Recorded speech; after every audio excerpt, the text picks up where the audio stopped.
Entonces, de aquí surge esta palabra de cibernética, que es la ciencia de regularidades generales,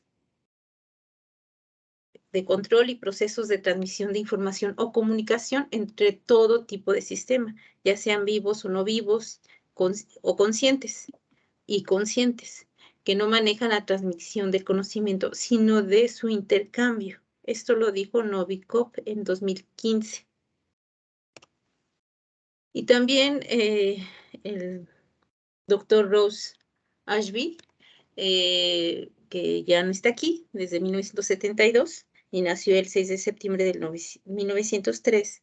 Él fue una persona, un psiquiatra inglés, fue uno de los pioneros de la cibernética y él aportó tanto libros importantes como sus técnicas, que lo convirtieron como el principal teórico de la cibernética. También tenemos a Claude Bernard, dice que es similitud en proceso de regulación entre máquina de vapor y organismos vivos. Ese era su concepto de acuerdo por su época. Entonces yo considero que la cibernética es la ciencia del control. Del control, háblese en todos los ámbitos. No es necesariamente un TI o una aplicación o una herramienta de tecnología como muchas veces o genéricamente se le hace conocer, ¿no? Últimamente. El objetivo de cibernética es establecer la base de una ciencia general del funcionamiento de la mente humana.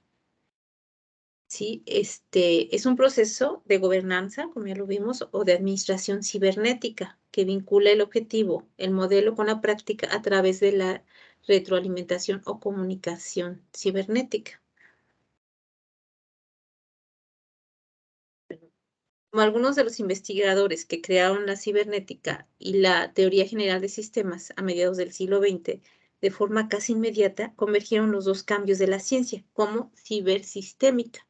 A mediados del siglo XX también ya habíamos escuchado por la voz y el conocimiento del doctor Silverio, que ahí fue donde surgieron estas dos ramas, por llamarlo de una forma, porque no son ramas, o estas dos ciencias, y se unificaron como la parte cibersistémica, que es una ciencia pues muy joven, donde todavía yo considero que todavía se está difundiendo en el mundo y se le está dando forma porque al ser distribuida al mundo comienza a tener otra forma dependiendo por todos los sistemas que, como ya sabemos, pueden ser vivos o no vivos, biológicos o no biológicos, pues van adquiriendo un concepto diferente, ¿no? De acuerdo a las necesidades, tomando el término y el concepto de cibersistémico, que es una ciencia de segundo nivel por su enfoque abierto, dinámico, contextual, que integra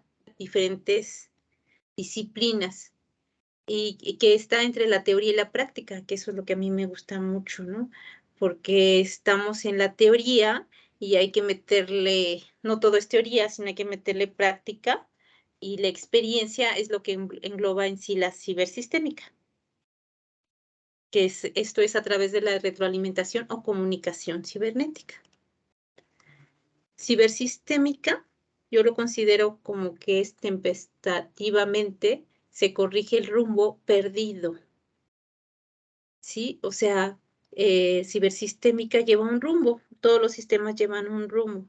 Y sin embargo, en el tema del cibersistémico, cuando este rumbo es estar en alerta por si toma un rumbo diferente, eh, redirigirlo y volverlo a reacomodar, ¿no? Y esto le da vida a un sistema, eso es lo que yo veo.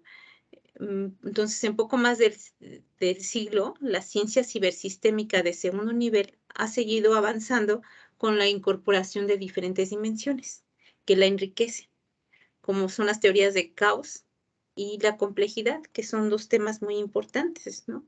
La teoría del caos, pues son los sistemas donde son demasiado hipersensibles y están súper alertas para que sigan conviviendo, ¿no?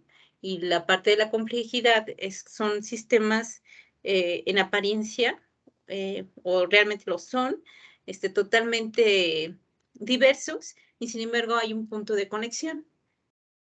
Una gran variedad de modelos y métodos, metametodologías sistémicas, la cibernética de segundo nivel, junto con aplicaciones diversas entre una gran variedad de conocimientos disciplinarios y multidisciplinarios, así como entre distintos sistemas territoriales e interterritoriales de todo tipo. Entonces se ha llegado a comprender mejor la teoría general de sistemas, que es la TGS, por su enfoque abierto e integrador. O sea, el TGS tiene, los sistemas son más abiertos y se puede ir recibiendo información para poderse integrar, que la cibernética, la cual se confunde con la computación, lo que les comentaba hace rato, con la automatización y con las tecnologías de información y comunicación o TICs. Poco se conoce en el enfoque sociotécnico de la administración cibernética, práctica teórica y dinámica contextual. En el transformación innovadora bajo un enfoque complejo, cualitativo, ecosistémico, medio académico, se le da la importancia secundaria a la práctica y en el medio profesional a la teoría. Y sin embargo, lo que yo entiendo que es cibersistémico, lo que hace es que las dos partes convivan y se integren. Los medios académicos y profesional están escasamente vinculados, no tienen el enfoque integrador de comunicación cibernética. Entonces, cibersistémica es un proceso dinámico que vincula la acción, la investigación a través de la retroalimentación. Cibersistémica de gobernanza, a semejanza a la que realiza el timonel de un barco para corregir oportunamente el rumbo perdido. Lo que comentaba al principio, y es lo que a mí me llama mucho la atención de cibersistémico. Lo que yo entiendo es que por ser cibersistémico, y esto me gustaría que me ayudaran a complementar el doctor Silverio, por ser cibersistémico, lo que yo veo es que nunca va a dejar de crecer o de cambiar o de transformarse, porque sigue alimentándose de la práctica y de la teoría. Entonces se vuelve como algo vivo. Cibersistémica es la relación entre la teoría y la práctica, entre la investigación y la acción, donde se analiza el comportamiento o salida del sistema en cuestión con referencia al modelo y que toma acciones inmediatas para tener el comportamiento deseado. Esto lo dijo Peón en el 2017, hace 5 años. El origen de la ciencia sistémica tiene 3 cimientos: la integración, teoría multi e interdisciplinaria, su orientación contextual o de sistemas abiertos, el proceso de comunicación o gobernanza cibernética. Estos 3 cambios, estos 3 paradigmas se mencionan aquí porque eso es lo que nos puede dar un entendimiento más de lo que es cibersistémico, porque esta es la base de donde crea, donde sale, donde nace la cibersistémica. Entonces, la etapa sistémica tuvo su inicio a mediados del siglo XX y se puede dividir en 2 subetapas: cibersistémica, que es ese, del conocimiento abierto, contextual e integrador de las disciplinas teóricas y de la teoría, y la práctica a través de la retroalimentación, comunicación o gobernanza cibernética. Y con conocimiento sistémico, que es otro punto, es transhistórica, transcultural o transsistémica, que integra las diferentes formas de conocimiento sistémico como conocimiento. Entonces, cibersistémica es un proceso dinámico que vincula la acción y la investigación a través de la retroalimentación. Entonces, la primera etapa del conocimiento sistémico, que se formaliza a mediados del siglo XX, como ya lo vimos, es la cibersistémica. Y la segunda etapa del conocimiento científico, a finales del siglo XX, el conocimiento cibersistémico se vuelve universal o transdisciplinario, transhistórico y transcultural, lo que veíamos en la lámina pasada, al vincular de forma incluyente las distintas formas de conocimiento de los distintos seres humanos y sus culturas desde la emergencia de los seres conscientes hace unos 50,000 años y de sus civilizaciones más o menos entre 5,000 años, y yo considero que puede ser de 10.000 a 5.000 años. Entonces, como se describió, el origen de la ciencia sistémica tiene 3 cimientos esenciales, que son la integración teórica, ya lo habíamos visto, interdisciplinar y su orientación contextual. Esto ya lo repetí, no sé por qué se me vino. Se quieren usar de forma adecuada las herramientas cibersistémicas de transformación e indispensable conocer sus alcances y limitaciones ligadas a su diseño. Depende del tipo de situación problemática, táctica o estratégica a corto o largo plazo a la que se busca dar respuesta.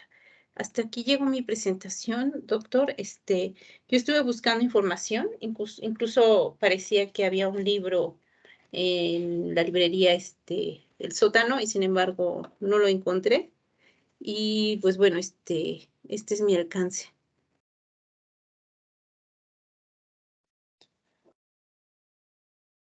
Demasiado interesante, diría yo, todos los puntos que tocó, toda la reseña histórica y, bueno, en lo particular, me recuerda que seguimos en un proceso de aprendizaje, que al horizonte no se ve cuándo vayamos a terminar este camino de aprendizaje, pero lo importante y lo que recuerda toda esta exposición es que este aprendizaje lo tenemos que vincular con la práctica de inmediato para llamarnos cibersistémicos.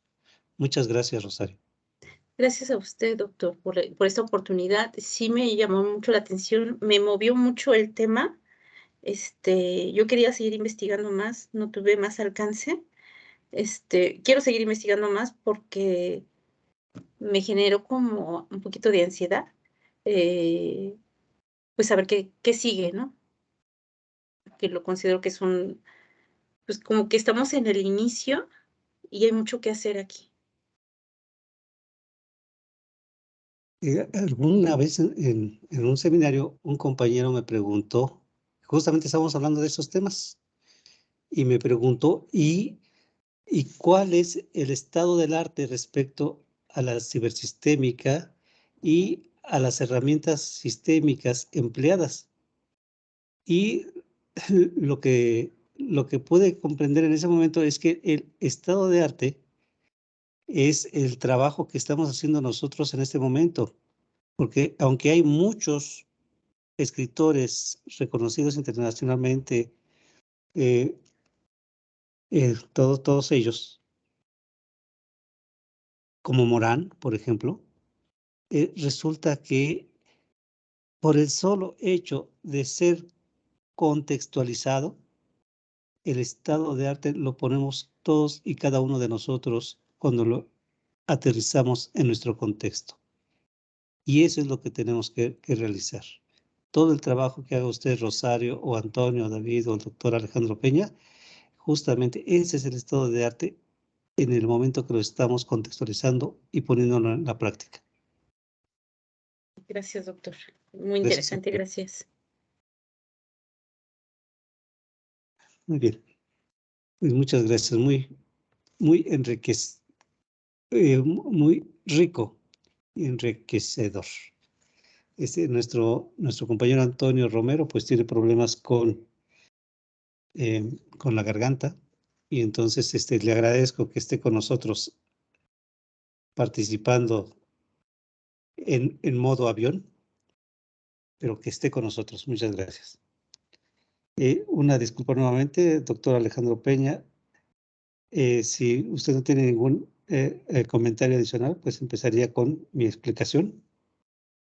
Me uno al reconocimiento que le hiciste a nuestra ponente, porque además de coincidir con esas observaciones, ella, Antonio, y pues espero que más tarde Rocío se una junto conmigo, porque los cuatro tenemos en común la misma licenciatura. Y precisamente una de las cuestiones clave en la formación académica que respectivamente cada uno de nosotros habrá recibido en su momento, pues parte de lo que nos formamos pues tiene que ver con la cibernética, la teoría general de los sistemas. Yo recuerdo algunos mamotretos en los 70s que acostumbraba uno a adquirir, como les dije, que era parte del entusiasmo por ir a la American Bookstore Internacional o a la librería de ciencias allá cerca de la UNAM, en tratar de adquirir esos libros cuando pues no existía el internet ni mucho menos las versiones electrónicas. A lo que voy es que tal vez los demás no sepan que la licenciatura en informática de UPIXA fue pionera en México y en Latinoamérica. Paulatinamente empezaron a surgir licenciaturas o ingenierías semejantes, equivalentes, como fue el caso de la UNAM, allá también en los 70s a finales. Pero hubo una que me llamó mucho la atención, estoy hablando de la Universidad La Salle, que precisamente lleva el término de cibernética. Luego entonces, en la medida que ha transcurrido el tiempo, pues se han ido afianzando ciertos términos y demás, pero en lo particular lo que fue o ha sido mi experiencia hasta hoy en el seno del claustro de Ingeniería de Sistemas acá en la ESIME Zacatenco es que en realidad uno como informático no recibe el suficiente background que la ingeniería de sistemas le puede otorgar tanto a la informática, a la computación, inclusive a la inteligencia artificial, que son las tres disciplinas que me formaron entre todos los niveles académicos que ostento. De ahí la utilidad, la validez de este programa de estudios y en particular una de las razones por las que invité al doctor Silverio, que lo considero pues un especialista que se va formando poco a poco, ya ahora como transmisor de conocimiento, facilitador de a las nuevas generaciones, ya en su condición de doctor, y de ahí que se aplicara precisamente en nuestro seminario. Dicho lo anterior, agradezco a la ponente y también a quien está al frente de la sesión y regreso al control.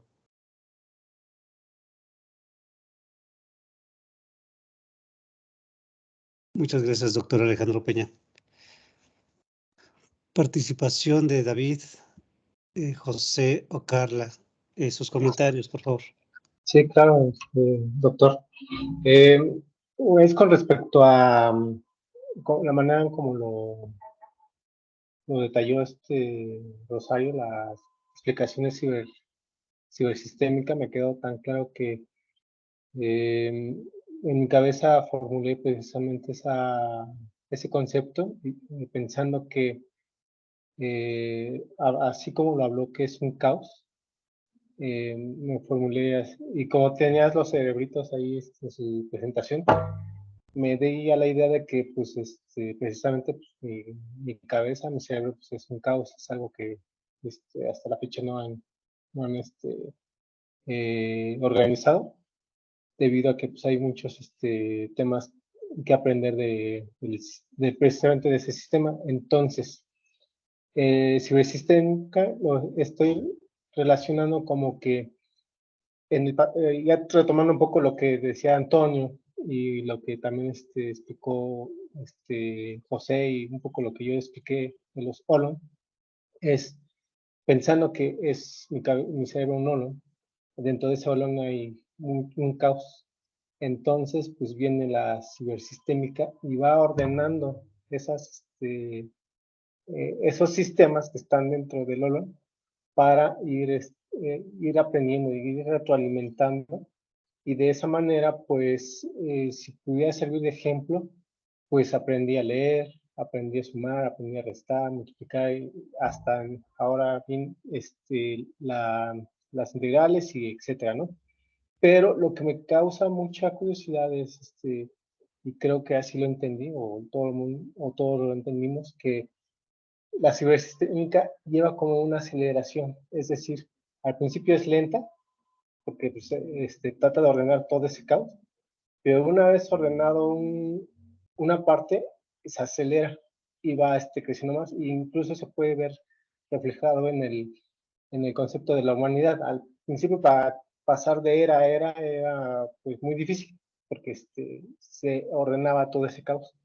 Pero ahora los avances tecnológicos pues, precisamente son más acelerados debido a que ese caos que está ordenado lo hemos como humanidad aprovechado, ya estando estructurado, que es todo lo que nos están enseñando precisamente en esta maestría, de que ya está hecho.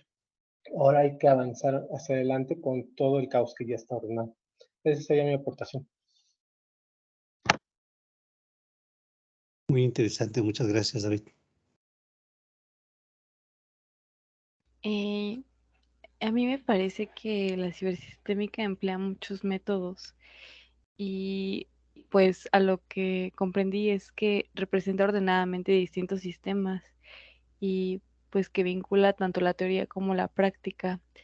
Y me parece algo un poco complicado de entender.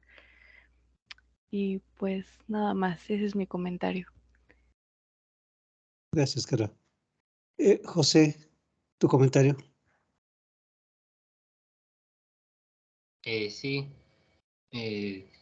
durante la presentación mencionaba que había cibersistémica de segundo nivel. Aquí mi pregunta es, existe la de primer nivel, ¿no? Y en dado caso, bueno, ¿cómo sería la de primer nivel? Yo tenía un concepto, no sé si esté bien, de que, por ejemplo, el de primer nivel es cuando este, el que está estudiando el sistema no interviene, y el segundo nivel es cuando ya interviene dentro del sistema, ¿no?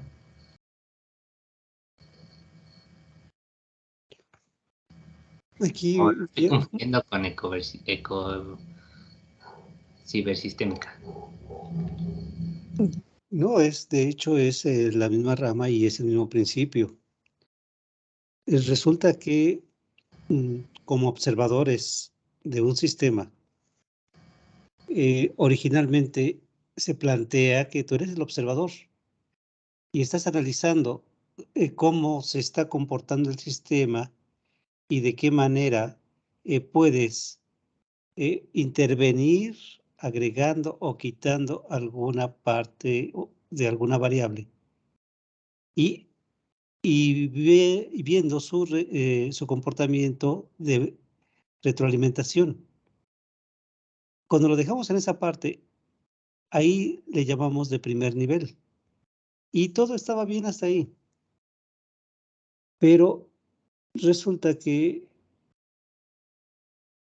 los cibernéticos, Morán, uno de ellos, resulta que empezaron a observar que no nada más eres el observador, sino que tu propio comportamiento está siendo afectado por el experimento que aparentemente tú estás dirigiendo.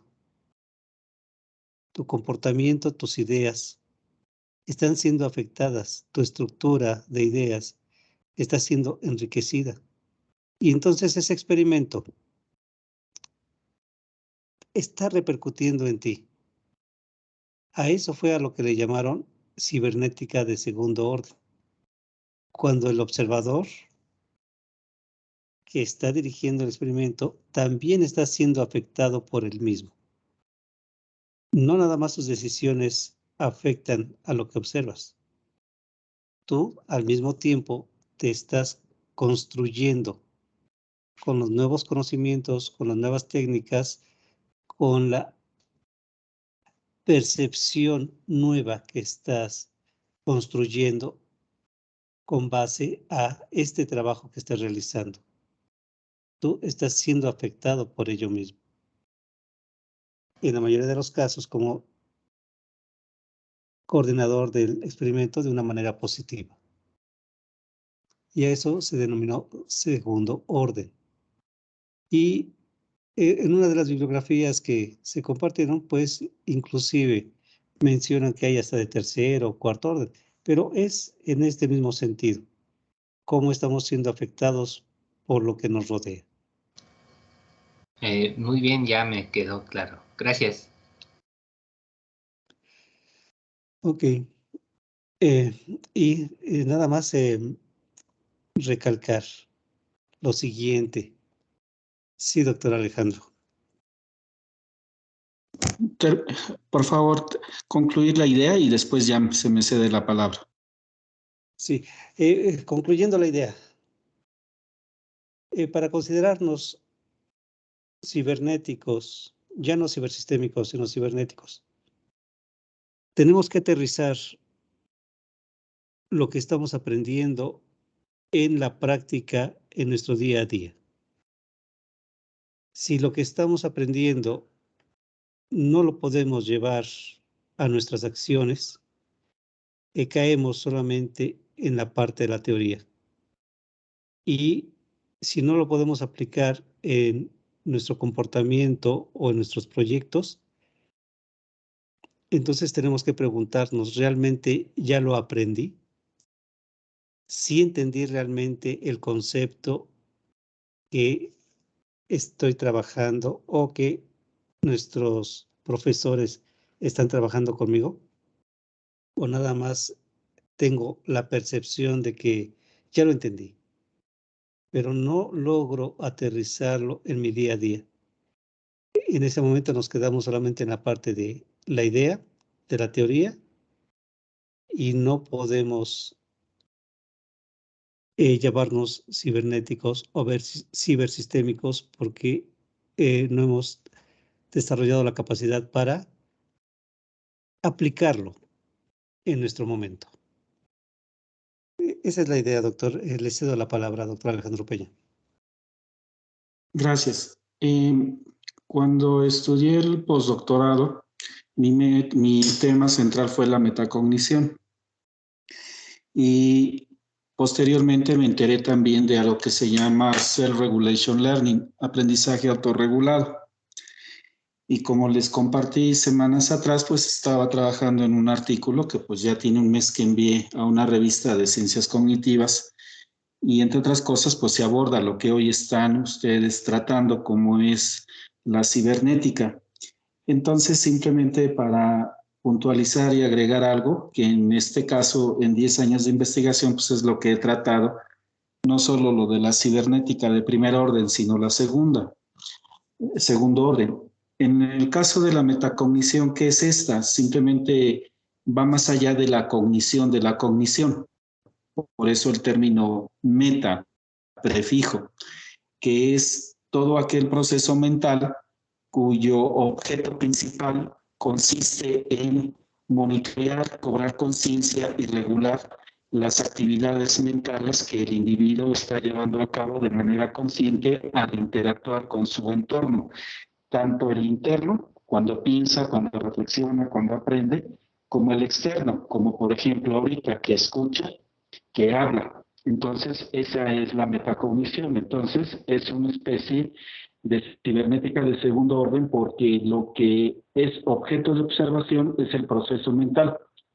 En tanto que el observador, pues es precisamente esa actividad mental llamada metacognición. En el caso del aprendizaje autorregulado, incluye la metacognición, aspectos de cognición básica, de comportamiento humano, de motivación. Y ahí también se funge con el doble papel. En este caso, lo que es el objeto de observación, pues es el aprendizaje del individuo. Y lo que es el observer es precisamente esas facultades mentales del individuo que regulan ese comportamiento durante el proceso de aprendizaje. Luego, entonces, la conclusión es que la cibernética de segundo orden es la cibernética de los sistemas observantes. Muchas gracias. Regreso al control. Muchas gracias, doctor. Ok, voy a compartir ahora la presentación que preparé, pero dentro de esta presentación solo puedo dar algunos ejemplos.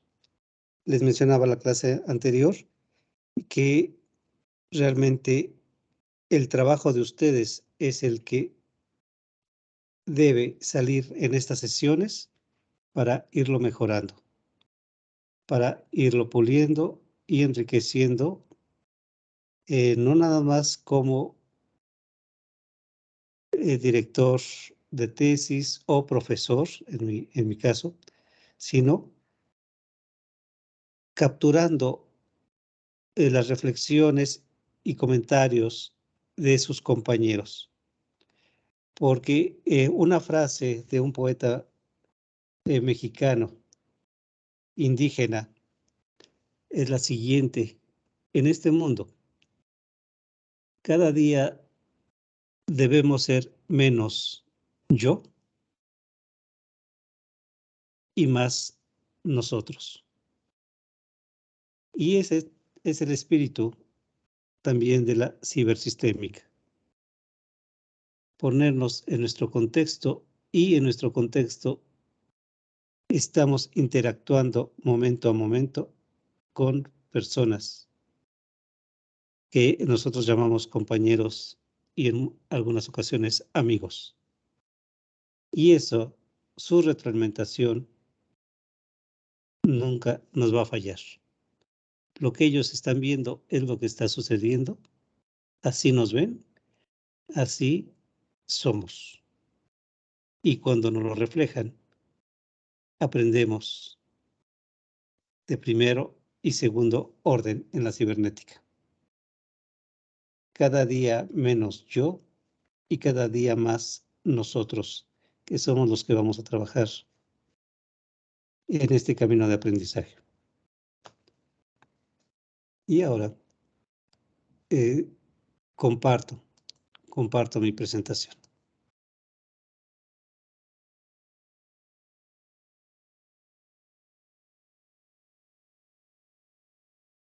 En esta presentación, pues vamos ahora con la esencia de la investigación. Y les comentaba, entonces, que lo que puedo ofrecer son algunos ejemplos, pero su trabajo es el que debe estar aquí, en la mesa.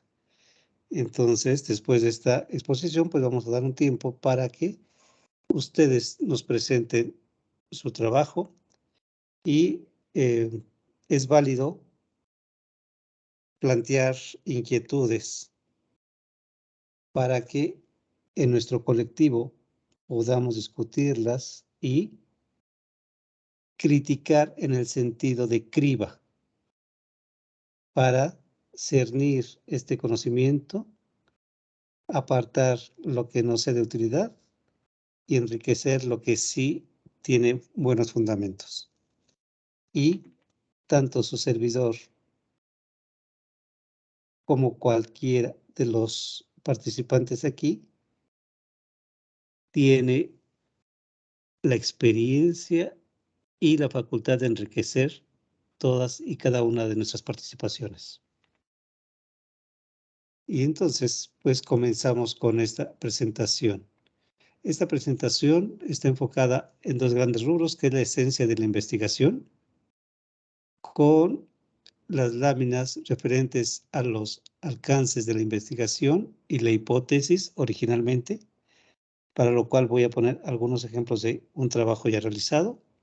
Y la segunda es empezar con las herramientas sistémicas, algunas de las cuales ustedes ya conocen, y vamos a ponerlas en práctica y en uso.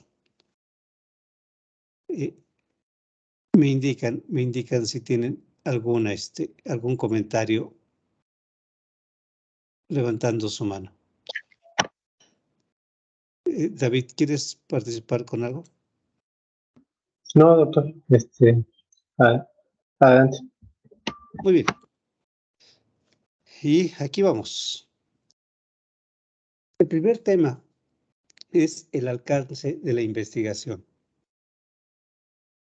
Como cada uno de ustedes conoce su trabajo, ustedes pueden definir cuál es el alcance, pero me pareció interesante que tanto Hurtado, en su libro de Metodología de la Investigación Holística,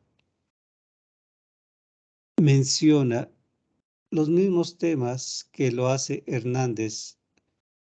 Fernández y Batista en la Metodología de la Investigación, donde, de acuerdo a Hurtado, las holopraxis de la investigación pues son explorar, descubrir, comparar, analizar, explicar, predecir, proponer, modificar, confirmar, evaluar, y sigue el siguiente ciclo: la exploración, el descubrimiento, basado en 4 dimensiones de este trabajo: la dimensión histórica, la dimensión metodológica, una dimensión denominada trascendente y una denominada cuántica. ¿A qué se refieren estas dimensiones y cómo explica esta holopraxis de la investigación? Capítulo 4 del libro. Ahí es donde lo desarrolla. Pero en esta holopraxis, comparada con el trabajo de Hernández, resulta que en el capítulo 5 del libro Metodología de la Investigación, se menciona que para una investigación podemos tener un alcance exploratorio, descriptivo, de correlaciones o explicativo como alcances, y los cuales tienen su contraparte con Hurtado. Como recomendación es leer y analizar tanto el capítulo 5 de Hernández como el capítulo 4 de Hurtado para identificar de acuerdo a estos dos autores en qué alcance se puede describir el trabajo que ustedes están realizando como tesis. Y esto es pues la indicación o trabajo que solicitaría de ustedes, quienes conocen su trabajo y el objetivo final que tienen con su trabajo de tesis. Siguiente punto. Como ejemplo, eso lo habíamos visto en la sesión antepasada donde participé. Y en este punto, pues tenemos el ejemplo de los dominios sistémico, del dominio de investigación, el cual ustedes también los invito a que lo formen.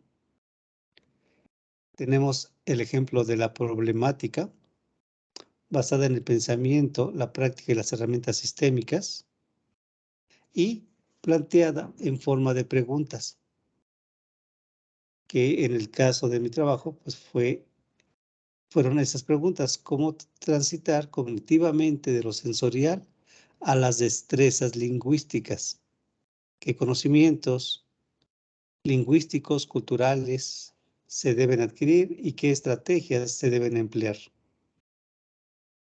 Y ya de una manera sistémica, cómo guiar al aprendiente, cómo implementar los sistemas cognitivos cibersistémicos y cómo impacta el sistema cognitivo cibersistémico en este trabajo, basado en el pensamiento, las herramientas y la práctica de la cibersistémica.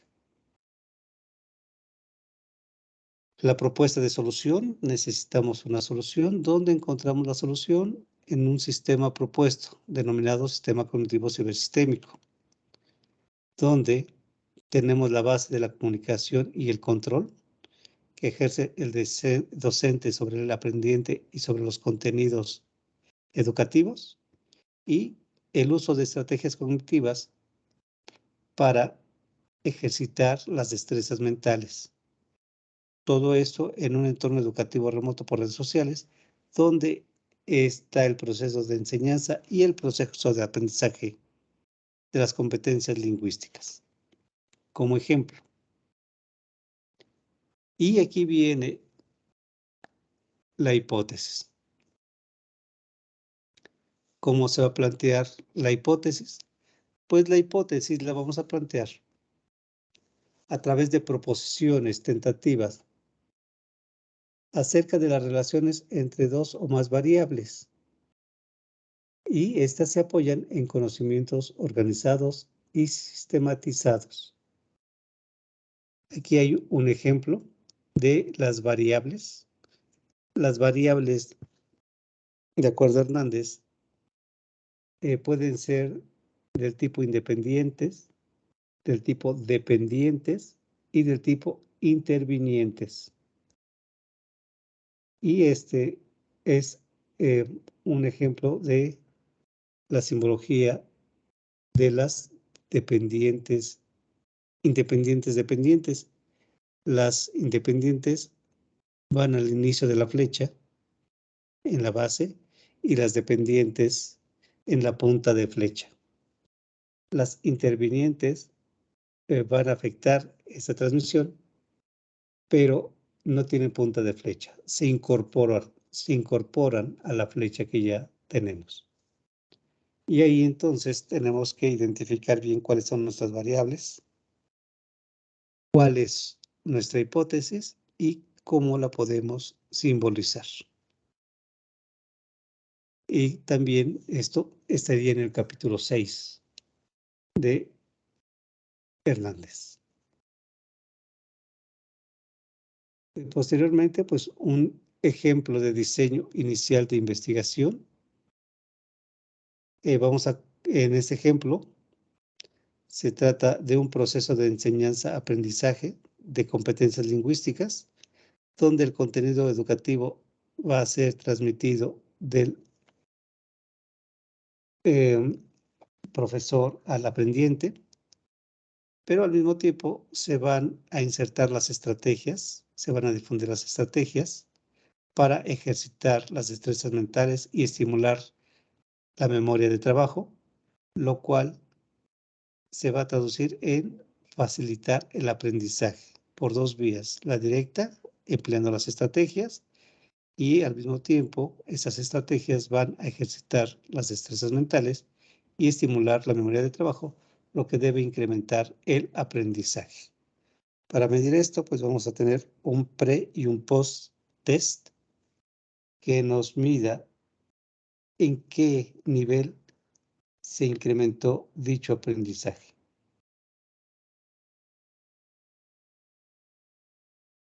Continuaríamos con el inicio de las herramientas. ¿Qué es lo que se pretende con esto? Que ustedes consulten la literatura y que presenten en qué nivel de alcance consideran su trabajo, lo defiendan y que presenten su problemática, su propuesta de solución y la hipótesis junto con sus variables. Doctor Alejandro Peña, le cedo la palabra para su participación. No, pasa lo siguiente, no he bajado la mano, disculpa. Continúen, por favor. Gracias. Muy bien. Y ok, esto es como un resumen. Entonces, ahora ustedes tienen una gran tarea, que es cubrir estos dos puntos para que nos presenten y podamos hacer la criba de su trabajo. Vayan organizando y vayan proponiendo fechas de muestra de este avance, el cual pues recuerden que terminamos a finales de junio este seminario y el semestre, y entonces tenemos poco tiempo para establecer esta comunicación. Y las herramientas que vamos a mandar. Esta presentación se las mandé por PDF, espero que todos la tengan. Y la primera herramienta que vamos a ver se llama metodología de sistemas suaves. Esta imagen como tal, David, es la que viste en las clases del doctor Isaías Vadillo. Sí, nada más que el profesor Díaz Vadillo utiliza un pizarrón atrás de su monitor y de alguna manera él lo trata de ejemplificar escribiéndolo a mano, pero lo que sí le puedo comentar es de que recalcó precisamente esa división que está entre línea punteada, que es el mundo real, y el pensamiento de sistemas. Recalco que es el método de Peter Checkland, que es la manera de cómo trabajar un sistema suave. Ok, muchas gracias. José Morales, ¿ya viste esta metodología? Sí, de hecho, bueno, yo también estoy cursando la materia con el doctor Isaías y como bien dice David, explicó estas etapas que se desarrollan durante esta metodología y él nos comentaba de que es cuando se busca o se hace una investigación cualitativa, ¿no? También puede ser cuantitativa. Ah, muy bien. Ok. Carla, ¿ya viste esta metodología? Sí, yo la vi el semestre pasado y pues yo generalmente lo que noté fue que debes de ver un tema desde otra perspectiva, obviamente respetando las características del sistema. Nada más. Muy bien. Rocío y Rosario, ¿conocen esta metodología? No, doctor, yo no he tenido el gusto de profundizarla. No, yo así no. Ok, pues vamos a compartir esta metodología con todos ustedes porque resulta que una de las herramientas que utilizó por muchos años el doctor Ignacio Peón Escalante fue esta metodología para generar los trabajos de tesis. Por eso es importante compartirla. Y vamos a explicarla desde esta perspectiva, cómo podemos usar la metodología de Peter Checkland, metodología de sistemas suaves, para realizar su trabajo de tesis. Y son libres de levantar la mano y preguntar. Adelante, David. Doctor, no quisiera abusar, pero si me permite explicarla y, y si ustedes te retroalimentan, me gustaría mucho. Adelante, David. Ok, pues ya aprovechando precisamente el conocimiento, y lo hago más porque soy fiel creyente que el alumno aprende más si lo explica a otras personas. Entonces, empiezo a hacer la explicación. Bien, la metodología que vemos aquí adelante es de Peter Checkland. Peter Checkland, no me acuerdo bien sus fechas de nacimiento, pero más o menos la publicó en 1980 y tantos. Y es ya una metodología pues ya antigua, donde se han, pues puede decir que es la base de varias soluciones que se han presentado a nivel maestría y doctorado. Entonces, esta metodología se compone de 7 fases. La primera es descubrir la situación y el problema, es decir, es una fase donde el ser humano pues sabe que tiene un problema, o sea, lo experimenta, sin embargo en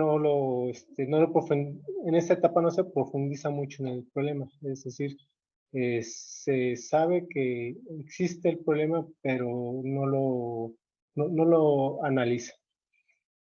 Solamente lo describe, lo hace de una manera con interrogantes, con cuestionamientos, que qué es lo que está pasando, que por qué no le está resultando su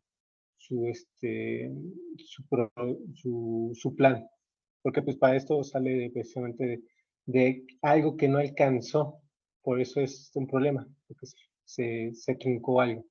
Después, en la fase 2, es expresar la situación del problema. Aquí ya se mete un poquito más al análisis del problema y se describe con un diagrama, con iconos, con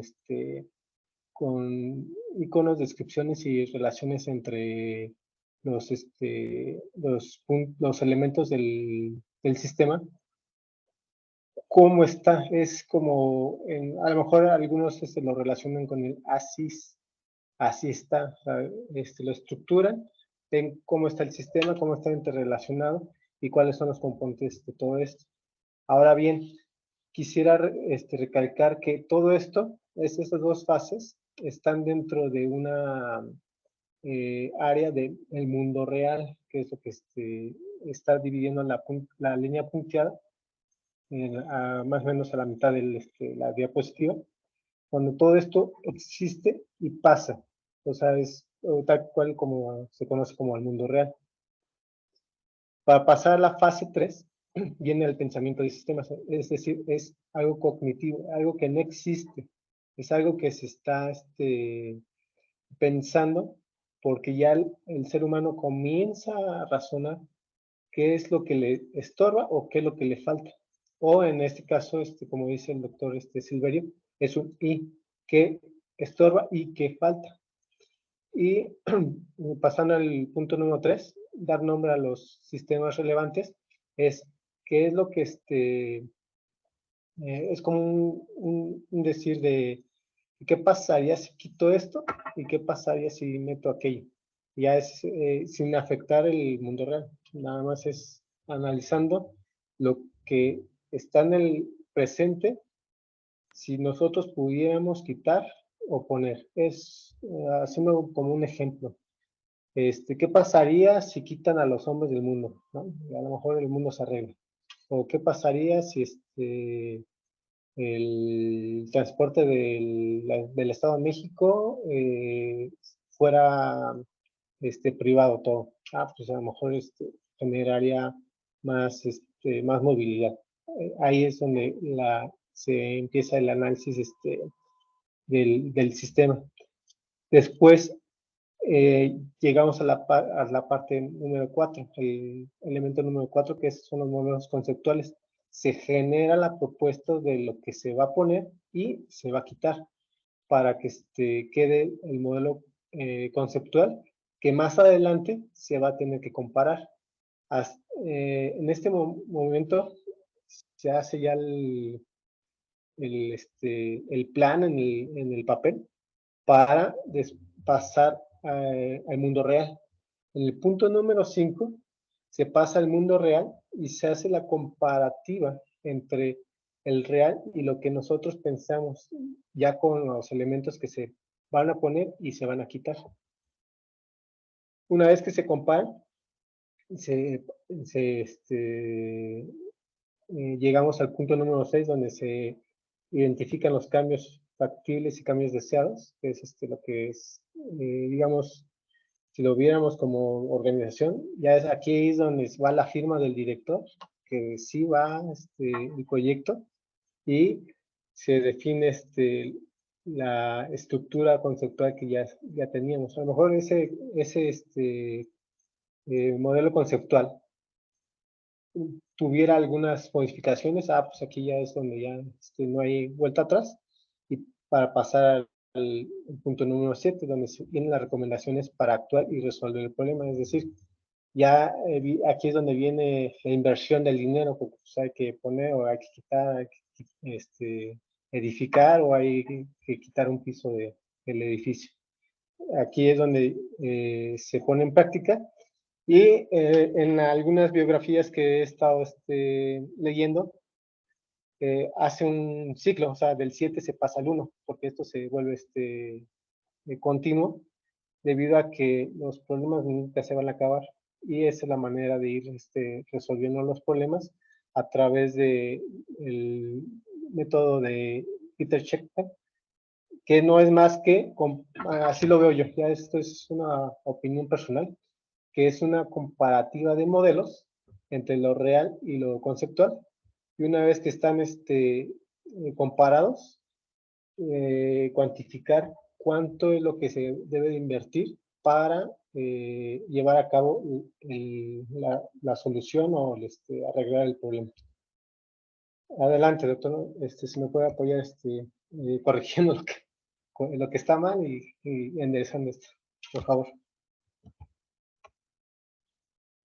en lo que nos podemos ayudar todos es en enriquecer lo que nos acabas de explicar.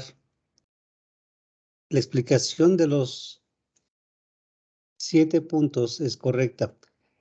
Lo que puede enriquecer es lo siguiente. Esta metodología originalmente tenía este orden consecutivo: 1, 2, 3, 4, 5, 6 y 7.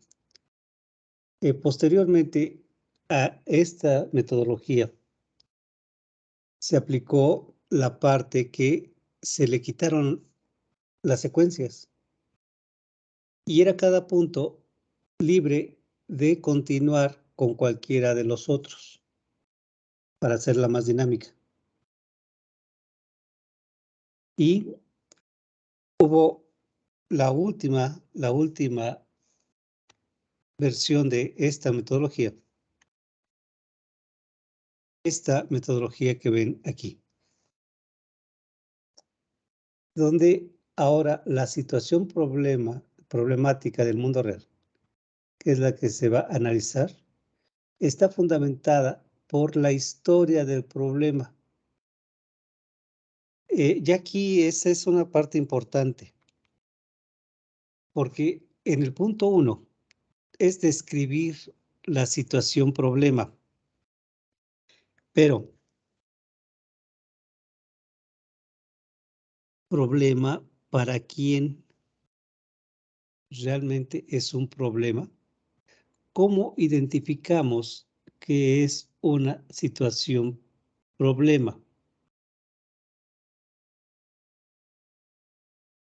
Ok, tenemos que tener alguna herramienta para definir qué es una situación problema.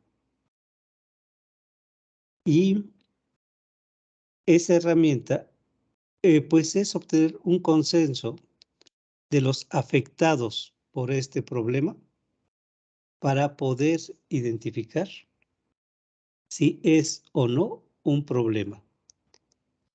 Y si fuera un problema del mundo real, donde lo padecen gentes reales y está contextualizado, pues sería un problema digno de aplicar la transdisciplinaridad para resolverlo. Lo que nos explicó David son los pasos y qué se pretende hacer en cada uno de ellos. Retomo en un momento más la explicación. Pero resulta que como empecé el tema es diciéndole, esta metodología se puede aplicar para realizar un trabajo de tesis, donde en el trabajo de tesis el capítulo 1 es introductorio y el capítulo 2 es todo tu trabajo de diagnóstico, identificar el problema y expresar la situación problema. Este es el diagnóstico y el cual lo podemos realizar por una metodología o metodología que se llama FODAF, que es de la autoría del doctor Ignacio Pion, donde conjunta otras ya existentes, pero que nos da las herramientas para identificar y expresar la situación problema. Y de acuerdo a esto, una maestría, una tesis de nivel maestría podría enfocar sus baterías en el capítulo 2, donde hace el diagnóstico de la situación problema. El capítulo 3 ya sería el diseño de la solución, para lo cual necesitamos el punto 3, dar nombre a los sistemas relevantes, identificar cuáles son estos sistemas relevantes y modelar estos sistemas, cada uno de ellos, con modelos conceptuales, ya sea de sistemas o de otras disciplinas. tanto dar nombre a los sistemas relevantes como la modelación pertenecen, como bien dijiste, David, al pensamiento de sistemas y es la parte conceptual, la parte teórica. Y nos vamos a apoyar en otras disciplinas o en otros modelos o pensamientos de sistemas. Y se vale incluir cualquier modelo que pienses que te va a ayudar a plantear una solución, se vale compartirlo. Y avanzando en el trabajo de tesis, una vez que ya tienes tu propuesta de solución, tu diseño de solución, pues es con tu diseño de solución regresar al mundo real y comparar tu modelo con, como lo dice aquí, comparar con el modelo conceptual con el mundo real. Pero ¿cómo vamos a comparar el modelo conceptual que proponemos con el mundo real? Si una de las definiciones de sistemas es que de por sí, por naturaleza, es una conceptualización o es un modelo de la realidad, la cual es compleja y que no puede ser abordada directamente, porque no poseemos la complejidad suficiente para entenderla y explicarla. Y aunque dice que es del mundo real, forzosamente necesitamos un modelo que represente a esa realidad para comparar nuestra propuesta de solución, que en este momento es un modelo. ¿Comentarios hasta este punto? No, doctor. Queda claro. No, doctor, gracias, quedó más claro. Muy bien. Rocío, adelante.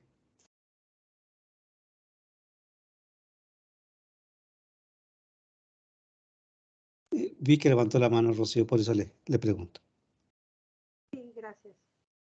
En mi caso, el pasar del mundo real al pensar en temas.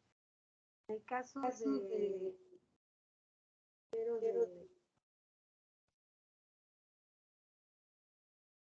descubrir la situación del problema, dar la situación del problema. Posteriormente pasar al diseño, crear mi modelo.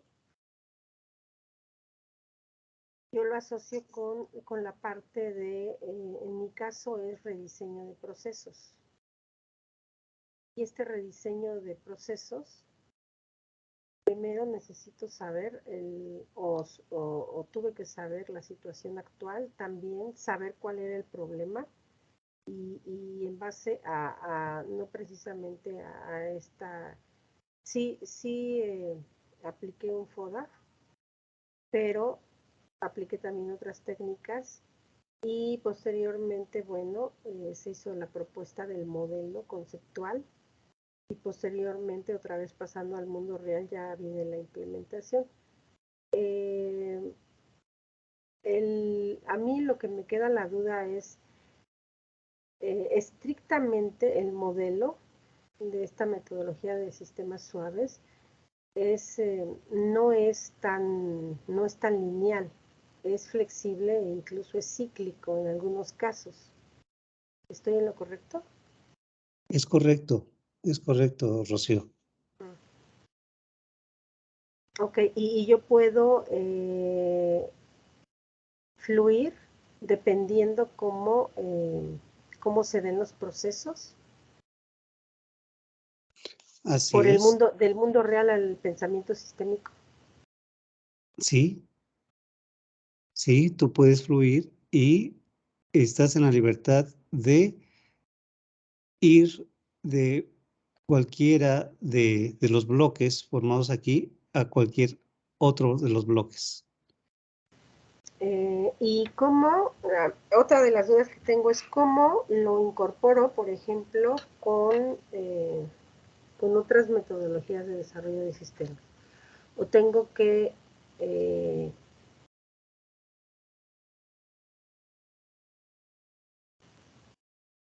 no lo puedo mezclar? Lo puedes mezclar. Lo puedes mezclar. ¿Por qué? Porque esta propuesta de metodologías suaves es solamente una metodología que justo aquí en el punto 4 es donde nos da la libertad. Okay. Cuando dice modelos conceptuales, no se refiere a uno en particular, nos está indicando todos los modelos que tú conoces y manejas o que ya estás dominado, ponlos en la mesa de trabajo. Porque tienes del punto 3 sistemas relevantes en los cuales vas a influir, vas a rediseñar. Y para eso necesitas todas las herramientas que puedas. Okay, todos los modelos, ponlos en la mesa de trabajo. Ok, ahí es donde entran en juego todos los que, Sí. los que se puedan incorporar. Y los Todo que okay. Y si de otras disciplinas de ingeniería, de telecomunicaciones, de licenciatura en informática, de medicina tradicional china, aportan o dan pie para solucionar nuestro problema, también las incluimos. Ok, muchas gracias. Y bueno, ya que mencioné la medicina tradicional china, no tan lejos, pero resulta,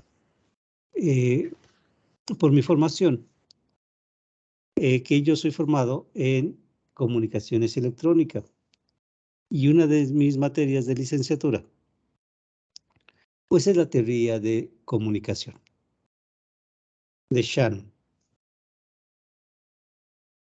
Y si se compara la teoría de comunicación, pues tiene todo lo de cibernética que puede aportar en este modelado. Entonces, ahí también metemos a Shannon y a Nyquist para tener los elementos y los modelos conceptuales suficientes. Y imagínense que es la mesa de trabajo. Y ahí los ponemos. Y tomamos cada uno de nuestros sistemas relevantes y le vamos dando la vuelta a ese sistema relevante en la acción de diferenciación para identificar qué características tiene ese modelo. Y esa es una de las tareas que más tiempo nos va a llevar. No nada más es identificar el modelo del Departamento de Recursos Humanos, donde en una empresa pudieran tener un problema, ¿no? Porque es todo un análisis cultural de esa empresa que en los puntos previos ya identificamos o no identificamos que sean parte del problema. Y esta guía, que es la metodología de sistemas suaves, nos permite abrirnos a todas las posibles soluciones que se tengan. Aquí en modelos conceptuales podemos incluir los modelos, por ejemplo, de sistemas viables y otras metodologías y modelos que tengamos a la mano para solucionar este problema. Y aquí también vamos a aplicar el término de el martillo de Maslow, que ya les había platicado en una sesión previa. Cada uno de nosotros tenemos nuestro martillo de Maslow, de acuerdo a nuestra formación. Y como nada más tenemos nuestro martillo, a todo le vamos a ver cara de clavo. y lo vamos a agarrar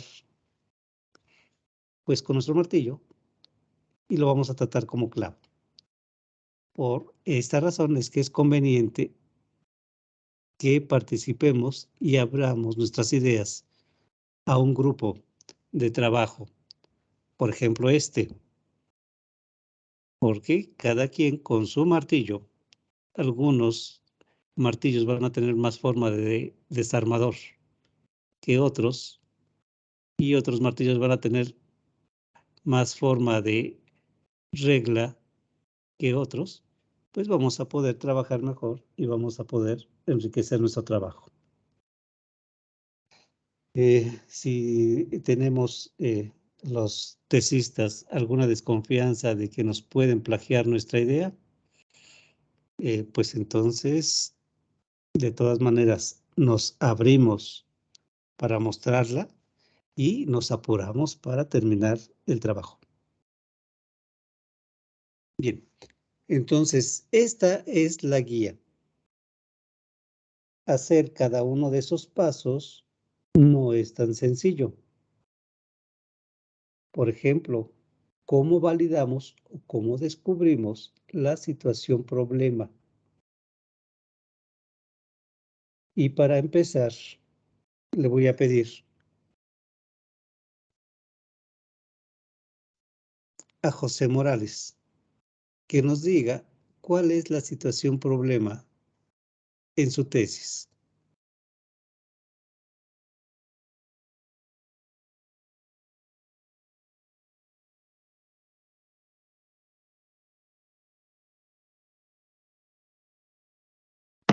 Sí,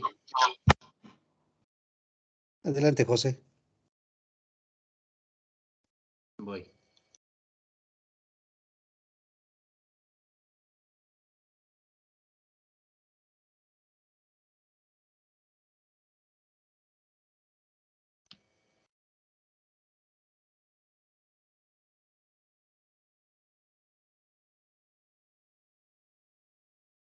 Un momento, permítame dentro.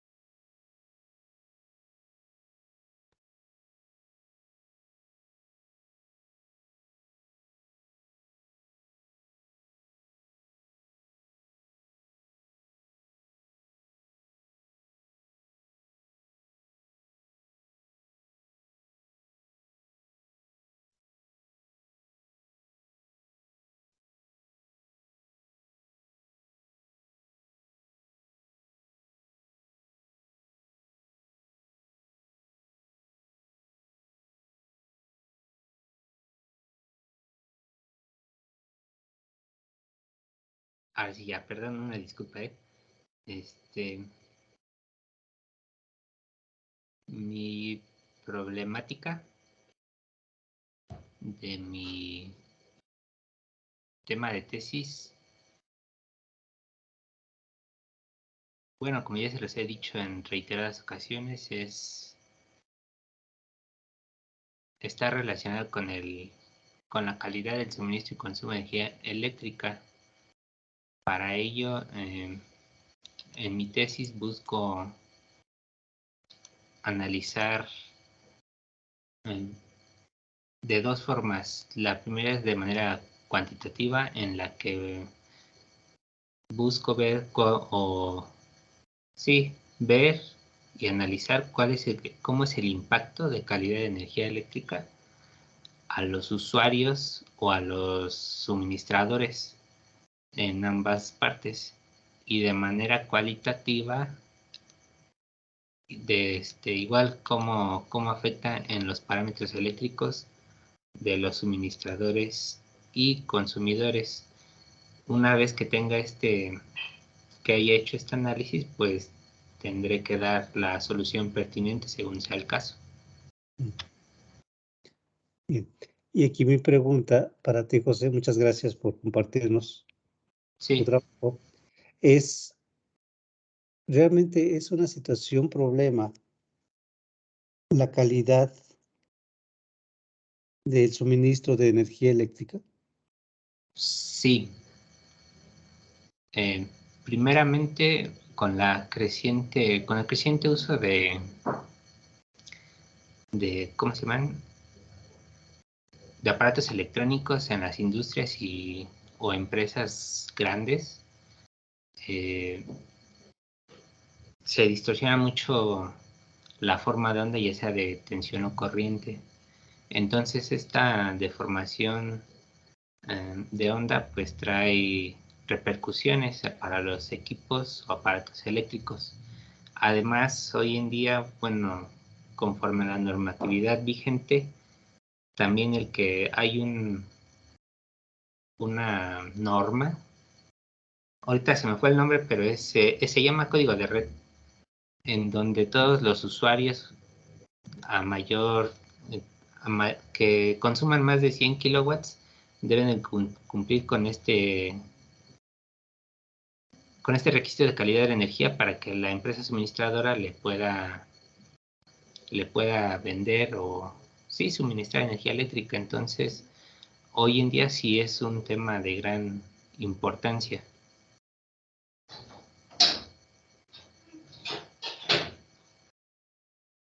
Entonces ya tienes el diagnóstico para la problemática. Sí. Y bueno, en esta ocasión, ese problema es problema porque no se cumple una normatividad. Así es. Y desde el punto de vista que hemos analizado de las dimensiones sistémicas, socialmente, ¿cómo afecta este problema? Ecológicamente, ¿cómo nos afecta?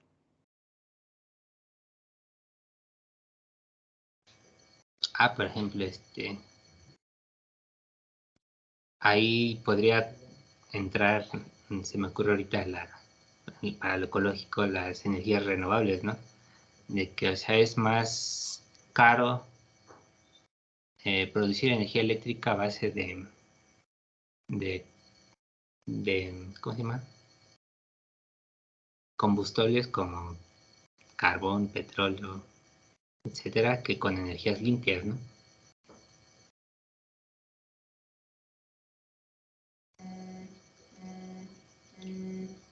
Y esa podría ser una solución a la problemática que planteas. ¿Con eso cubrirías la calidad o esa solución desde el punto de vista ecológico aumenta el problema de la calidad del suministro?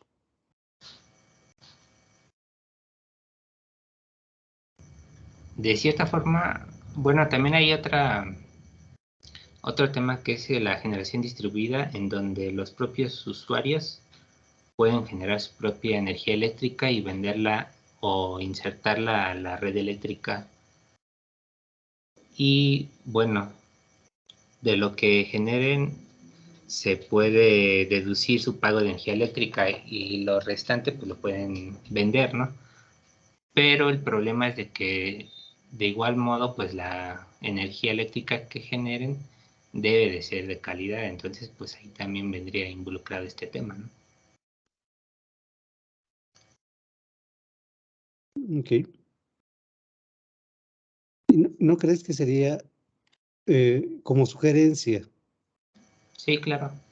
plantear un poquito más de la calidad o normatividad si no existe para estos pequeños generadores de energía eléctrica, para que el producto que se incorpora a la red de transmisión eléctrica sea de buena calidad? Sí, es que bueno, sí, de hecho creo que sí hay una norma ya. Y si yo quisiera ser un suministrador pequeño, debo cumplir con esa normatividad. Sí, claro. Si no, no me dejan. Uh-huh.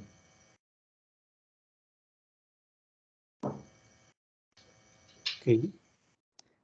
Tenemos que seguir buscando las aristas desde el punto de vista sistémico para redondear tu trabajo de tesis. Sí, a eso se refiere la etapa 3, ¿no? Los sistemas relevantes que intervienen ahora sí que en mi sistema, ¿no? Que voy a analizar. Sí, es identificar los sistemas involucrados en la problemática que tú estás planteando. Aquí, por ejemplo, también un sistema relevante en mi tema, pues sería el SENACE o la Comisión Reguladora de Energía, ¿no? Porque ellos son los encargados de ver todo este tema de las normatividades y que todo esté dentro de lo establecido. Entonces, bueno, yo ahí veo como un sistema relevante a estas organizaciones porque ellas son las encargadas de eso. Pero más que sistema relevante, bueno, una acotación aquí Sí. al modelo. El modelo que tú vas a plantear conceptual es una modificación a tus sistemas relevantes o propuesta de modificar a estos sistemas. Y estos sistemas, como el que mencionas, más que sistema relevante en tu problemática, son los dueños del sistema. Son los que definen si va o no va cualquier cambio.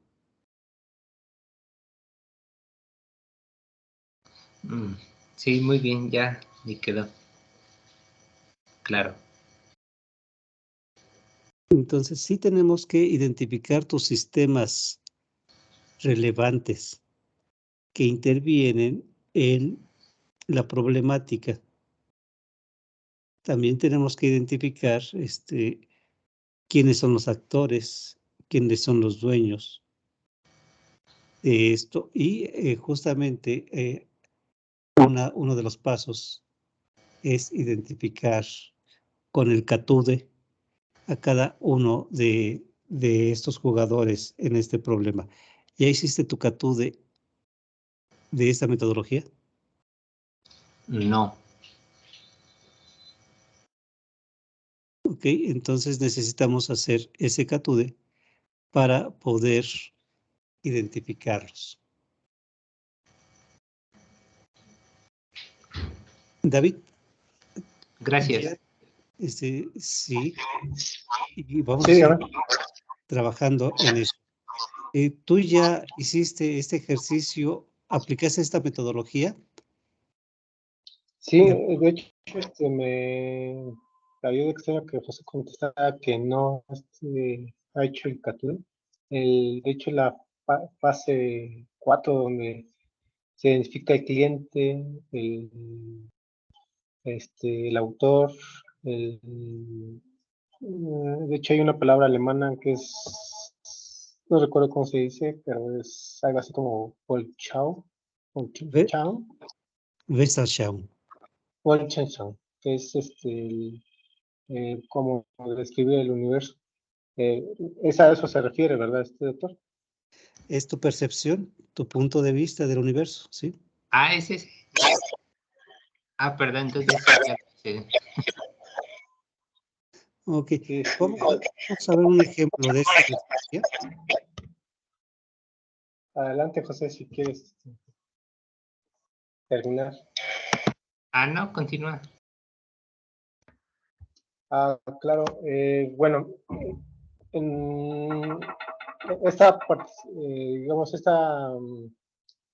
este elemento se hizo a través de doctor Isaías Vadillo, donde a través de tareas, haga la redundancia, nos hizo participar cada fase y irlo desarrollando nuestro tema de tesis.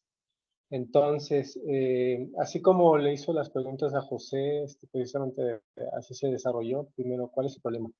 En el caso de un servidor, el problema pues son las demoras.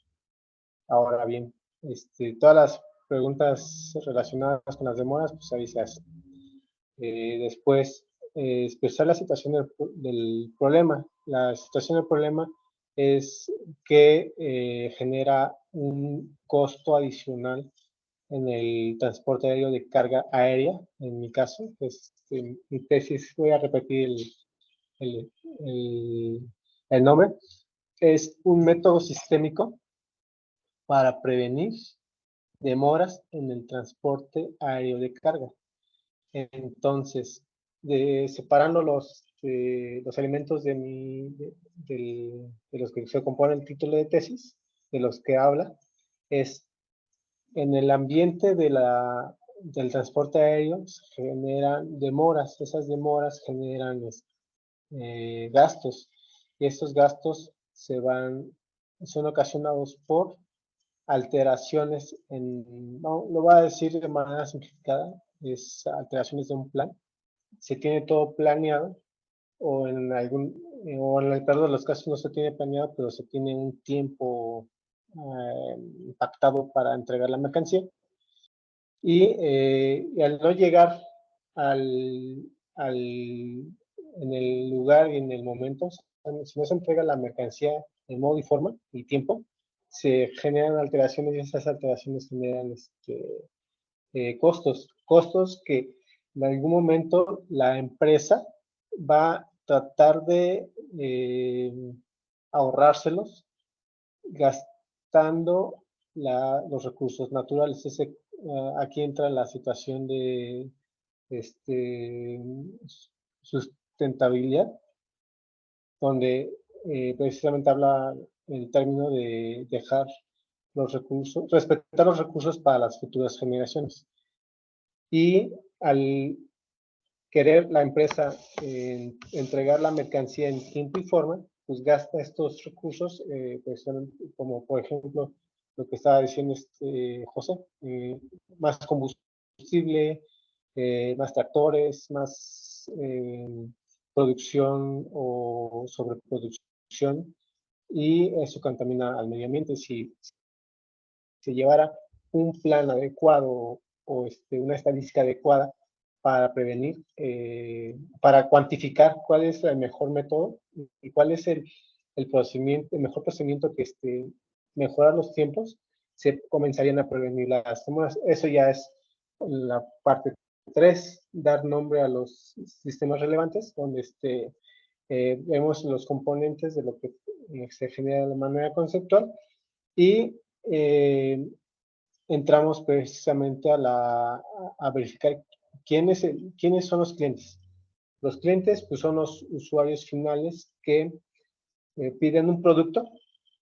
No les importa dónde esté. Puede estar en China, puede estar en Rusia, puede estar en Ucrania. Ya tuvimos, de hecho, en la vida real un caso práctico, y podemos decir que no, sin importar dónde esté en el mundo, uno lo necesita en su localidad o donde uno especifique.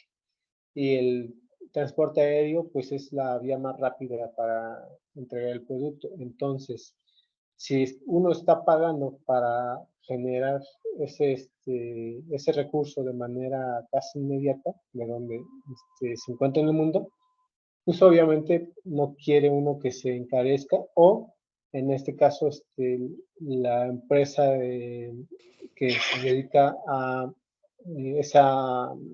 vender ese producto no quiere que sus utilidades se mermen por el transporte aéreo, que vaya creciendo el costo. Entonces, el cliente es aquel que solicita el producto. El autor es aquel que controla el transporte aéreo o los medios de transporte aéreo. Es decir, puede ser tanto voy a decir marcas, una estafeta, una estafeta que controla sus líneas, sus aeronaves, y sabe cuál es la mejor y va a llegar, o la mejor ruta, hasta aquel que puede ser un agente aduana que se encarga de controlar diferentes marcas, estafeta, UPS, DHL, etcétera, para llevar a término su objetivo, su meta. Después viene lo que es la visión desde del observador, que es precisamente la palabra está Wotenchan, donde ve que, o lo que estoy observando es que el problema se genera a través de alteraciones en el plan, y en algunos casos pues, no existe ni siquiera el plan. Por ello, los productos llegan demorados, llegan fuera de tiempo. Incluso se puede decir que en situaciones críticas pues hay gente que puede perder la vida debido a esto. Por ejemplo, un corazón, un riñón, etc. Entonces, vista desde el observador, desde el punto de vista del observador, el problema pues, es la demora. ¿Y qué es lo que se puede hacer para atender esto? Pues es prevenirlas. Al ir indagando en diferentes bibliografías, hay indicios que las demoras es algo latente, como si fuera un cáncer, que todo el mundo lo tiene, pero no se ha activado. Ahí existe, y sin embargo, al no cuidarlo, al no prevenirlo, aparece y genera estas alteraciones en el sistema. Y por último, la última parte es el proceso. La entrada son para el sistema en el que se está desarrollando la tesis, es la información.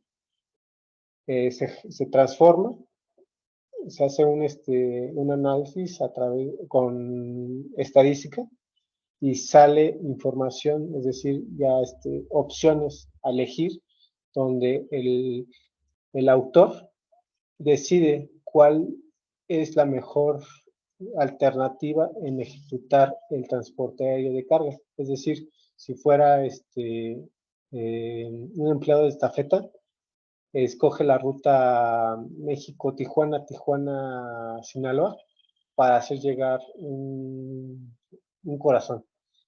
Pero si en la estadística dice que por 5 ocasiones que lo han hecho, siempre llega tarde, y el recorrido es México-Guadalajara, Guadalajara-Sinaloa, y ese es el mejor porque estadísticamente no ha fallado, y debido a las infraestructuras del aeropuerto, etc. Entonces le da esa como la primera opción. Y si lo ve desde el punto de vista de de alguien que controla, es decir, un agente aduanero o un vendedor, le va a decir que esta feta es el mejor porque dentro de todas sus pedidos que se han generado, él ha tenido solamente el 2% de demora, mientras que UPS ha tenido 10% y el otro 15%, y le da como prioridad a esta feta, después UPS y después DHL en las opciones a elegir, y de esa manera pues prevenir la demora. ¿Cuál es la diferencia entre el ASIS y el TUBI? Es precisamente eso, de que los usuarios, los autores, mejor dicho, los autores no tienen un procedimiento para analizar, o en este caso una herramienta que les ayude a analizar cuál es la mejor opción para prevenir la demora. Adelante.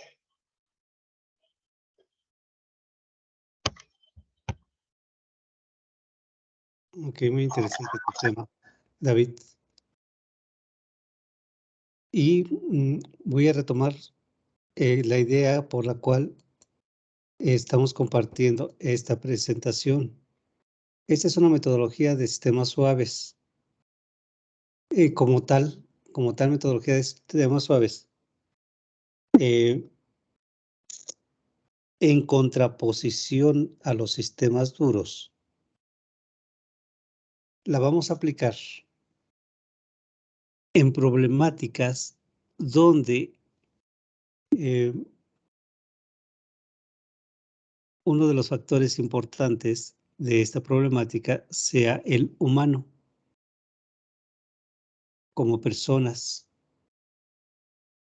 Y si nuestra problemática se resuelve por medio de simulaciones o estadísticas o modelos matemáticos, entonces en esa ocasión pues no es aconsejable usar estas herramientas. Si ya son modelos determinísticos los que nos van a ayudar a resolver la problemática, entonces usemos esos modelos determinísticos. Pero si dentro de la problemática sí existe los roces del personal o la contaminación o desgaste de los recursos naturales, claro que afecta a los seres humanos. Y esa es la parte donde sí podríamos aplicar estas metodologías involucrando a todos los que padecen esta problemática.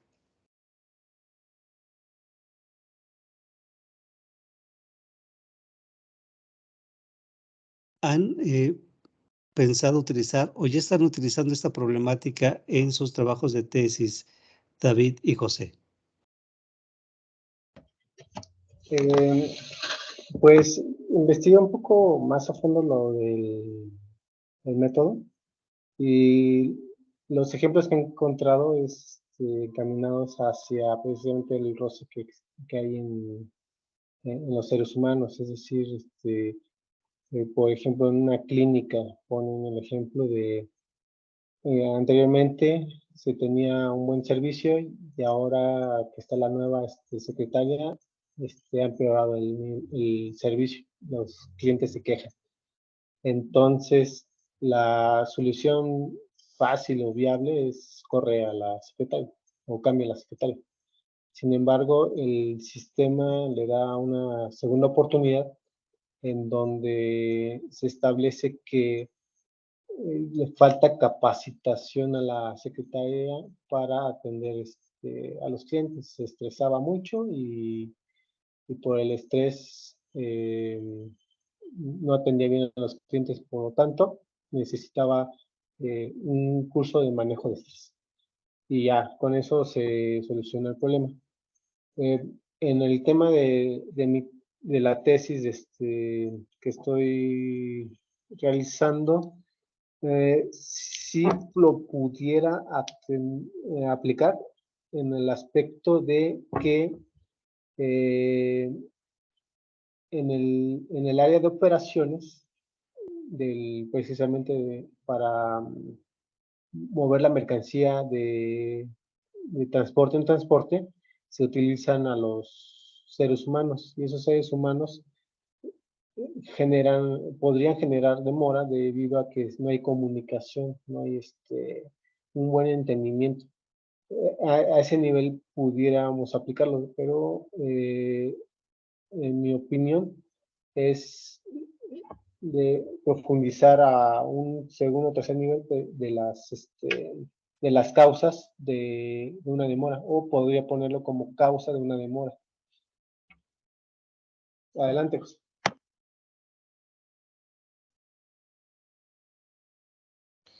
Sí, en mi caso del tema de tesis, a mi parecer sí es posible utilizarlo.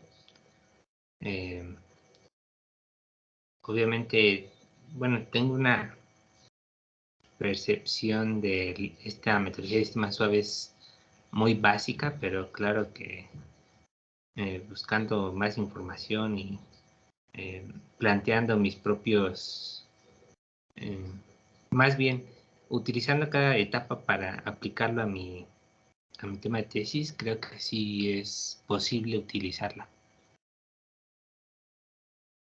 Sí, seguramente, pero lo primero que tendríamos que hacer en tu caso es hacer el diagnóstico de la problemática. Ahí en el diagnóstico validaríamos si realmente tenemos una problemática para seguir adelante. Para hacer esto, como son sistemas suaves, Sí. forzosamente deben intervenir un grupo de personas. Y ese grupo de personas que es el que padece la problemática, nos debe corroborar si realmente es problemática o no es problemática. Y ya con esto, con ese diagnóstico, podemos salirnos, abortar esta metodología o continuar con esta metodología. Se aplica, por ejemplo, a el trabajo en equipo de un departamento, a problemáticas de una población en alguna parte, o en, por ejemplo, lanzamientos de nuevos productos con grupos de investigación. Y en lo que es la parte técnica, como suministro de energía o como la demora de ciertos vuelos, si esa demora de ciertos vuelos está siendo causada por las relaciones del personal, no cabe duda que aplicaríamos esto. Y si el suministro de la energía eléctrica es debido a una cultura de ciertas poblaciones, de el mal uso de los equipos o de estar destrozando continuamente las líneas de suministro, entonces sí podemos utilizar esto. Pero si lo que queremos hacer es hacer cumplir una normatividad que ya existe, pues no, el problema es que se cumpla esa normatividad. Y ahí podríamos enfocarnos a qué valores o qué educación deberíamos incentivar en esta población para que los cumpla. O también aporte a mejorar ese suministro. Sí, muy bien. Rosario. Compártanos sus comentarios, Rosario. Más bien, yo tenía una pregunta. Bueno, comentaron sobre también si las personas eran afectadas por el ambiente generado en el sistema, entonces también se aplicaría esta metodología, como por ejemplo las tensiones altas afectan a los humanos, ¿no? A la ecología. Sí, también se aplicaría y tendríamos que identificar cuál es esa afectación y cómo se refleja y buscar las causas. Ok, gracias. Rocío, díganos, usted también tiene la mano levantada. Sí, en mi caso sí aplica la metodología de sistemas suaves a la parte humana. Es un sistema de reingeniería de procesos. Esta reingeniería de procesos en el posgrado de MADEMS de la UNAM ha generado resistencia al cambio. Y la resistencia al cambio ha generado que la propia creación del producto final, que es un sistema de trayectorias académicas, no se lleve adecuadamente, precisamente por el problema humano, que se ha ido resolviendo paulatinamente. Sin embargo, sí aplica aquí la metodología de sistemas suaves. Sí, claro que aplica. Y entonces sería la combinación de esta metodología con todos estos modelos que se han implementado ya incluso. Sí. Y también podríamos implementar el modelo de sistemas viables. Ok. Ahí para identificarlo. El modelo de sistemas viables como modelo también puede ser utilizado como herramienta de diagnóstico. Ok. David, dinos. Gracias. De nada. No, doctor. De hecho, fue la manita que se quedó levantada. Ok. Bien. Este es un ejemplo que yo trabajé hace muchos años de la aplicación de esta metodología. ¿Dónde la vamos a aplicar? Pues donde tengamos un sistema suave, y un sistema suave es donde se involucran a las personas. Ya es, con una persona involucrada, ya es un sistema suave. Y fíjense que aquí vamos a comparar el primer paso de la original, descubrir la situación problema. ¿Cómo descubrimos la situación problema?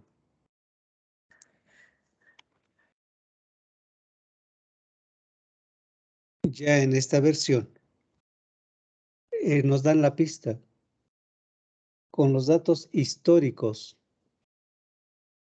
que tengamos a la mano. Podemos identificar la situación problema del mundo real. En el ejemplo que nos planteaban de la afectación de la alta tensión, si afecta o no a los humanos. Aquí en nuestra investigación pudiéramos buscar si ha habido algún incremento de enfermedades en las personas que están viviendo cerca, a un lado de estas líneas de alta tensión, o de los trabajadores que son los encargados de darle servicio a estas líneas de alta tensión. Con esos datos históricos podríamos determinar que efectivamente si hay una situación problemática, que obviamente que es del mundo real. Si no tenemos estos datos históricos, regresando a este modelo, para descubrir si es o no situación problema, entonces podríamos empezar con encuestas exploratorias sobre las opiniones de las personas que, a nuestro criterio, son las que padecen la problemática. Y para esto, para estas encuestas que nos van a servir más adelante para identificar si hay o no una problemática, o validar nuestra sospecha de que hay una problemática, y en ese sentido vamos a intervenir el sistema acotando nuestras preguntas hacia lo que queremos escuchar, y eso es lo interesante.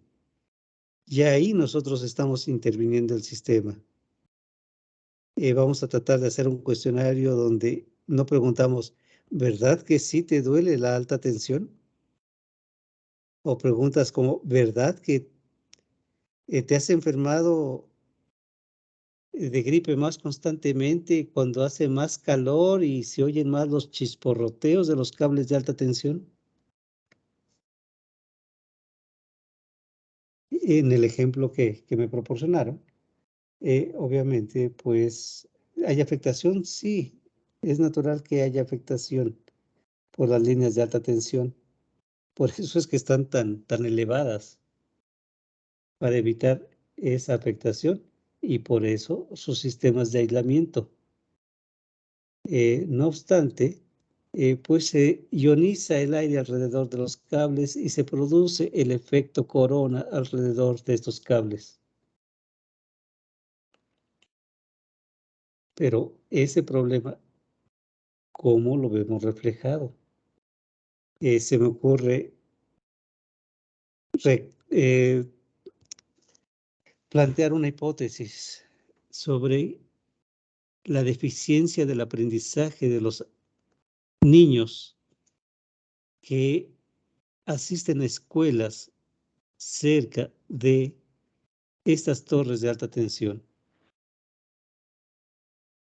Y ahí sí podríamos tener datos históricos sobre cómo es el aprendizaje de estos alumnos o llevarles una prueba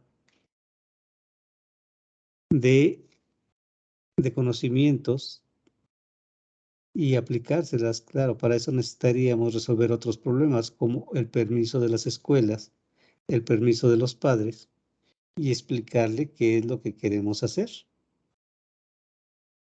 Si esto lo trasladamos al suministro de energía eléctrica de José y quisiéramos usar esta metodología, entonces tendríamos que involucrar a varios grupos que intervienen, como son los trabajadores, como son los administrativos del suministro de la energía eléctrica y como son los usuarios de este suministro, para identificar si a su criterio la calidad de este suministro eléctrico es buena, es regular o es deficiente. Y ahí empezaríamos. Si en esas primeras pesquisas encontramos indicios de problemática, entonces, y vamos a encontrar indicios porque justamente nuestra perspectiva es de que hay un problema y vamos a hacer nuestras herramientas para justificar nuestro hunch ahí, pues los vamos a encontrar. Y entonces ahí tendríamos que seguir trabajando para identificar el tipo de problema o situación problema que vamos a tener. ¿Qué tan válida va a ser nuestra intervención? Bueno, los datos que recopilemos o las investigaciones que se hagan van a ser nuestro aval para continuar con esta investigación o para justificar la propuesta de nuestra solución a esa problemática. Rocío, dígame. No, perdón. Dejé mi mano de arriba. Okay. Ahorita la hago. Sí, gracias. Bueno, estoy revisando porque obviamente yo estoy hablando, pero el interés es que ustedes participen y hasta este momento estoy viendo el horario que tenemos. Vamos a continuar discutiendo estas herramientas y también las aportaciones de los tesistas para comprender mejor las metodologías y aportar entre todos al trabajo de los tesistas. Vamos a dejar aquí la sesión y le cedo la palabra al doctor Alejandro Peña. Pues simplemente agradezco una vez más la presentación de nuestro ponente y también el concurso de los maestrantes y de nuestras dos invitadas, además del doctorante. Solo pido a nuestro ponente que a grandes rasgos en un minuto nos diga qué podemos esperar para la próxima semana, si va a participar alguno u otro de los estudiantes o bien invitadas, y qué se esperaría de la sesión, en este caso del 19 de mayo, para que se vaya preparando lo que corresponda. Gracias. Siendo rápidos, a mí me gustaría dar primero un ejemplo de la metodología de sistemas suaves como tal y yo abarcaría la siguiente sesión para pedirles a los tesistas e invitadas con este ejemplo si pudieran compartirnos de sus experiencias y trabajos aplicando esta metodología. Obviamente esto es un trabajo grande. Si cuando menos 2 pudieran corroborar para el siguiente jueves o el día siguiente, a más tardar, si vamos a tener su participación o no para la siguiente sesión. Sí, doctor, si no está mal, podría yo participar la tarea realizada con el doctor Ladilla, ya está hecha, y lo único que sí podría adelantar al respecto es de que falta dirigirla hacia este concepto que acabamos de platicar, que la relación humana, cómo afectan la relación humana en las demoras. Me falta llegar a ese nivel. Probablemente tenga el tiempo de aquí a la otra clase, que es el próximo 19, en profundizar. ¿Le parece bien? Le mando el documento y si hay algo que modificar lo vamos a revisar. Ok, y en conclusión, tú y yo daríamos la siguiente sesión. Por mí está bien. Correcto. De esta manera vamos a trabajar, doctor Alejandro Peña. Bien, pues muchas gracias de nuevo y lo siguiente para los estudiantes. En primer lugar, recuerden los maestrantes que mañana es la sesión de el doctor Agustín Francisco Tornés de 19 a 20 horas y de acuerdo a ciertas circunstancias pudiéramos nosotros extendernos un poquito más una vez que él concluya su participación. Segundo, recuerden que está pendiente, me hagan llegar avances de tesis y de los reportes técnicos, así como la posibilidad de reunirnos en la CIME para firmar documentos que ustedes tengan que ingresar para las gestiones en turno, cuyo plazo tengo entendido vence la próxima semana. Entonces, estamos en contacto en el transcurso del día. En lo particular, he vuelto a tener que concentrarme en una cuestión legal de patente ante el INPI, que por lo que veo es más exigente de lo que yo había estimado en la medida de que avanzo. Y concluyo con relación a una de las inquietudes de David que pues le caracterizan en la práctica de intervenir constantemente, no digo interrumpir. El paradigma de aprendizaje by explaining es uno de los clásicos en el ámbito donde yo trabajo. Ahí te recomiendo, David, que cheques en qué consiste ese paradigma, learning by explaining, y también hay otro de learning by teaching. De ahí que cada vez que tú, así como tus compañeros, tienen oportunidad de explicar a otros y de exponer, como eso sucedió con nuestro especialista de base de datos sobre el tema de cibernética, pues también es una manera de aprendizaje muy importante. Y eso, quienes son profesores, como el caso del doctorante Antonio, del doctor Silverio, pues sabemos que precisamente es una oportunidad de actualizarse, extender nuestros conocimientos de lo que ya sabíamos. Y en lo particular, cuando fui profesor, y si quiero hablar en pretérito allá en Lupixa, y yo tenía la obligación de impartir la misma materia a 2 grupos, nunca pude repetir. La segunda vez que presentaba el tema al grupo siguiente, jamás era lo mismo. Bueno, les agradezco mucho su colaboración a nuestros ponentes de hoy y también agradezco la participación de maestrantes, doctorantes, que a pesar de cuestiones de salud, estaba frente al cañón, así como a nuestras 2 invitadas. Les deseo una excelente noche y estamos en contacto mañana. Gracias, doctor. Gracias a todos. Bonita noche. Muchas gracias. Hasta luego. Buenas noches. Hasta luego, bonita noche. Buenas noches. Bye. Hasta luego.